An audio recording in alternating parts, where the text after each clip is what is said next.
ఈ సందర్భంగా వారు మాట్లాడుతూ ప్రాథమిక విద్యలో తల్లిదండ్రుల కష్టాలను గుర్తుంచుకొని జీవితంలో మంచిగా చదువుకొని ఉన్నత స్థాయిలో ఉండాలని లక్ష్యం పెట్టుకొని 10వ తరగతి 9.7 జీపీఏ సాధించినందుకు తిరుపతిలో డిప్లొమా మైనింగ్ పూర్తి చేసి అప్పటి ఉమ్మడి ఆంధ్రప్రదేశ్ ముఖ్యమంత్రి చంద్రబాబు నాయుడు చేతుల మీదుగా గోల్డ్ మెడల్తో పాటు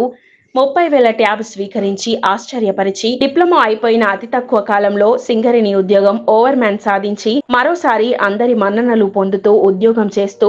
బీటెక్ డిగ్రీ పూర్తి చేసి ఎన్నో కష్టాలను భరిస్తూ నేడు గ్రూప్ 1 సాధించినందుకు అందరికీ ఆదర్శపరుడయ్యాడని కొనియాడారు. తల్లిదండ్రులు చదివించినందుకు తగిన బహుమతి అందజేశాడని కొడుకు అనేవారు తనలాగా ఉంటే లోకంలో తల్లిదండ్రుల మనస్తాపం అనేది ఉండదని అన్నారు. ఈ కార్యక్రమంలో friends saving society Shanigarapu Kumar, Durgam Swamy, Kadas Ravinder, Kola Rajesh, Durgam Ravi, Gorla Srinivas, Pusala Sampath తదితరులు పాల్గొన్నారు.